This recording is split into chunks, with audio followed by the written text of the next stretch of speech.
Hello, my name is Spoojazz, and welcome to episode 13 here on my survival world.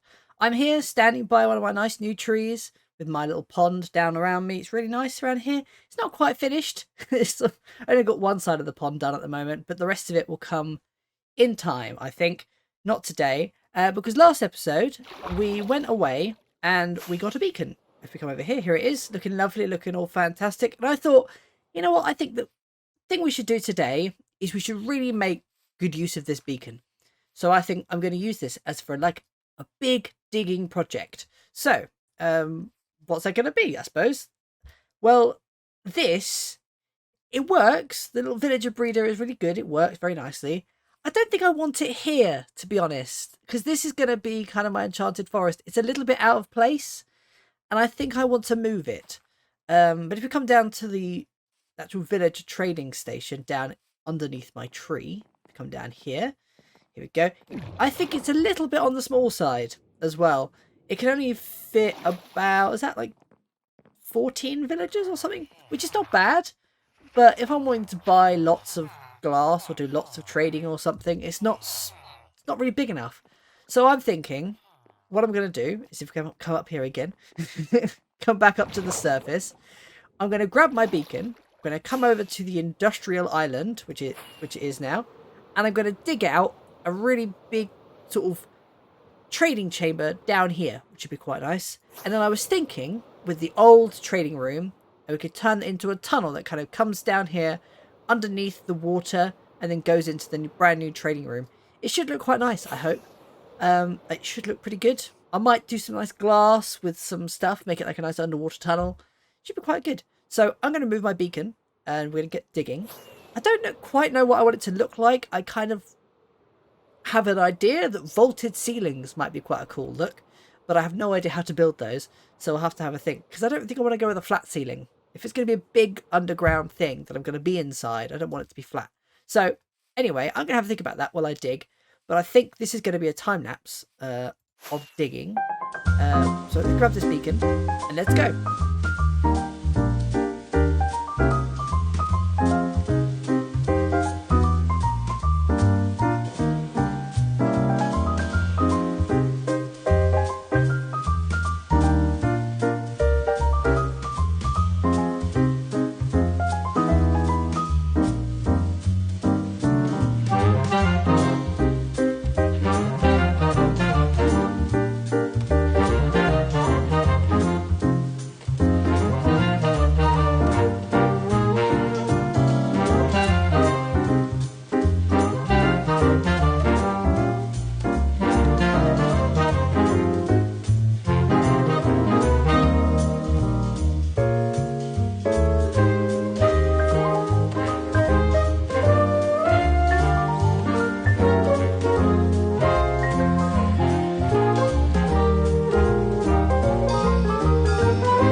Right, this is looking quite interesting, quite cool.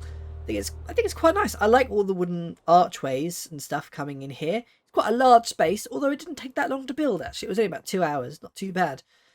Come down here, you can see where the village is going to go. So I'm going to have 6 villages per section, and then I'm going to have it on both sides. So that's, I think, 82 villages, if I've done my maths correctly. You've got 6 times 6 times 2, so that's 82. And the tunnel is going to go over here. I don't know what I'm going to do with this area up here. At the moment, it's just going to be dark oak wood, which might look a bit bad. I don't know. But I was thinking, there's a sort of a big open space up there that kind of opens up into the world. I might put a window there. That might look quite nice if the the light's coming in through the window, although it's, I don't know which direction it's facing. That's facing south, I think. Yeah, it's facing south. So it's not like the sun will come in the window, although realistically it would. But anyway, I think it's quite nice. I've got this little patch down here. It was just a big flat empty space, and I thought, you know what? We can do something with this. I've put some grass in here for now. I might put like a garden or something in the middle and make it look nice, sort of a bit fancier. But who knows? I haven't yet decided what I'm going to do with the bit that's protruding out the top yet. I haven't decided. Could cover it up. Could put a roof on it. Could put leaves on it. Always. But I don't know yet. I haven't decided. So I'm going to leave it uncovered for now. But we'll think about that later on. So, next thing we need to do, I'm going to get some dark oak in these walls so we kind of finish off the interior of a little bit.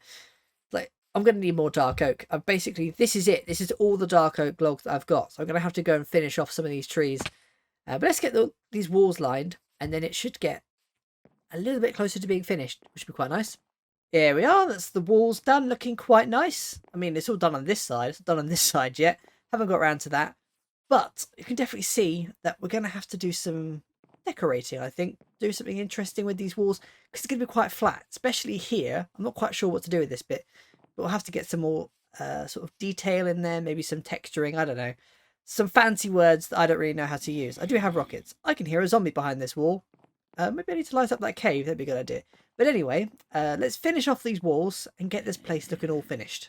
Right, this is looking quite nice now with all these walls in place, all the dark oak. Looking quite cozy, quite comfortable. Although we definitely need to get some decoration in these walls because it's a bit bare. But next thing we need to do is prepare this room for the villagers. So we're going to dig out some alcoves in these walls, get some trapdoors, some levers and all that jazz, get everything set up. And then after that, we need to get the villager breeder and bring it over here. So let's get the alcoves in place first, and then we can worry about the breeder after that. Okay, and that's all the villager chambers now in place. There are 72 in total. I did my maths wrong earlier.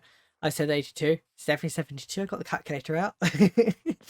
So, you've got the water streams up here, which should be just high enough to push zombie villagers along. They kind of come in through this way. They go around. They go behind the back wall. I might put something over here. I don't know. At the moment, there's nothing there, so they just go just behind that wall. They come along here, and then over there, I don't know what's going to happen to them. I'll probably just put like a little drop chute into lava. I don't know. We'll see. But anyway, it's looking pretty good. It should all be working. I mean, it's not particularly complicated. It's just a lever, and it opens and closes the trapdoors. Nice and easy. So, next thing we need to do is we need to go and move these villagers. Move this villager breeding thing from over here over there. That shouldn't be too difficult, but I need to decide where I'm going to put it. I think I might put it there. That space seems like a big enough space. Seems like the right size. I don't know. I'll think about that. But what I'll probably do is I'll probably get a couple of villagers out of the villager holding thing down underground and use those in the farm rather than try and get the villagers that are currently in it. Because it'd just be much easier. These villagers are already in place and ready to be moved. So, I'm going to grab some more wood. I'm actually almost out of wood. I've got like 2 stacks of wood left, if that. Less than a stack, I think. I don't know. I need to cut down some more trees. So we're going to do that. Let's get the villager breeder built. So I'm just here in my creative world, trying to come up with a way of integrating the farm into the build a bit more. And I think I've discovered where those villagers were coming from and how they were escaping. By the looks of it, these villagers down here have got some potatoes. And earlier I saw a baby villager pick up a potato. So I'm thinking that a baby villager managed to pick up enough potatoes to breed inside the holding chamber, which then allowed baby villagers to escape and then get out into the world. And I think that's how they escaped. So I'm glad that mystery is potentially solved now. But anyway, so while I'm here, I decided that actually instead of putting the farm above ground and make it look ugly, there was a big problem with this wall looking quite blank. So why not put the villager breeding thing in the wall with a nice little farm here, drop them down into the back, and then sort out the conversion chamber and all that sort of stuff down here as well. It just makes more sense, you know, try and use up some of that wall space, do something a bit more interesting with it. But I think this looks great. I'm not quite sure if I can move that around. I'm not sure. It took me a while to get the villager actually throwing potatoes at the villagers over here. But it all seems to be working, so I don't want to touch it too much. So I'm going to go back over to my survival world and build this rather than building it above ground. All right then, this little farm looking pretty done now. It's looking pretty good. Everything's in place. I've got the little breeding chamber down here where the villagers are going to go. We've got the compost, we've got the bed. Everything is in place and ready now for the villagers, except for the little holding chamber down below. So I think we're going to do that next before we get the villagers in. I'm putting off bringing the villagers over because that's always a lot of work. But it shouldn't be too bad. I only need 3 villagers, I think, maybe 4. And that's all I need. It's not going to be a problem. So let's get the holding chamber in and start on some of the redstone, maybe. I don't know. We'll see. And get this thing working. Let's go. Right. Well, I think that's all the redstone done for this now. I don't have any villagers to test it with, so we're going to have to wait on that front until we've got the villagers in the system.